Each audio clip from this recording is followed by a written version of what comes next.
Good morning, my dear friends. How are you on this beautiful sunny day? Um, have you seen some people standing in front of a tree or a flower, talking to the tree or flower? You may be a little surprised or shocked that person normal or a little crazy that they are able to converse with the different living things like trees and flowers and even to some animals. Of course, if you talk to a dog, it responds to you. So you can come. They understand if you are familiar and become good friends with the dog. But this is about even objects. How do we treat them and deal with them? There was a religious man, Ramalinga Vallalar, in my country, who was so compassionate with even with the plants and trees and everything. He said, whenever I see a paddy sapling that is really without water and drying, I am drawn to it. I feel one with it. See, that is kindness with which even you look at objects or they are living ones. And why I bring this example today is about how our mind judges things outside us with our own preferences and choices and not able to grasp the realities objectively as they are. Especially our mind, I always repeat this image about the mind. It is like a monkey. It constantly jumps from one branch to another branch in a tree and also jump from one tree to another. It can never remain quiet in a place. That is the way monkeys jump around. Our mind is something like that. How do you quieten your mind? We might have thought about it in other videos too, but this is something different. That is, you calm down your mind. How do you do it? You just focus on something in front of you, a picture, a candle light, or a book, or a chair. Just look at them for a while.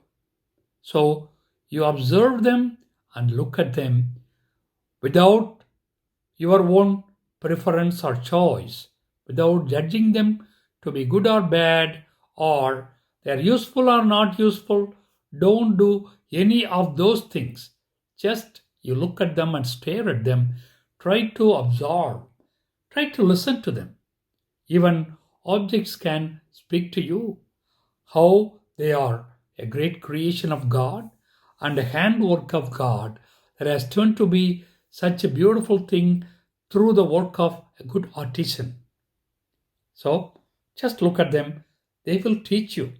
Most of the time, our mind try to see an object, immediately judge and categorize and find it useful or not useful, and then eliminate from if it is not useful or consumable to you. That is how mind works. We don't do it. Just look at a particular object for a while and let it speak to you.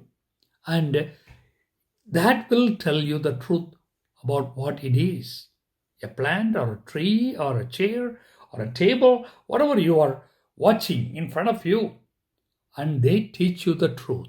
You are not judging them, categorizing them, and classifying them how useful they are, not useful they are to you. If you don't do it, then you learn truth from every object in front of you and around you. That kind of observation brings, with your senses, not with your mind, that brings you kind of inner peace, kindness, and joy toward everything. Because we are not judging or classifying the objects for our own use, rather take them as they are. That leads to an awakening to a better consciousness, to a better sense of living with the realities of life. When you apply that to humans, you can understand the statement of Jesus: never judge anybody.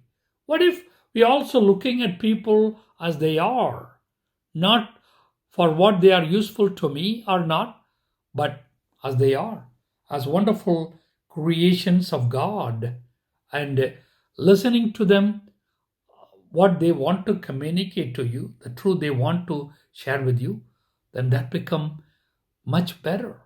And this is one of the ways to live with our consciousness being alert, that you enter into deeper and deeper consciousness and try to live with your consciousness than living with your mind constantly dragging you everywhere. So, this is a simple exercise to focus on things objectively and as they are, and learning the truth from them, so you receive a gentle kindness and joy in your heart, and you grow in your consciousness. And Jesus was the best man, the greatest consciousness who ever lived. God bless you. Have a great day.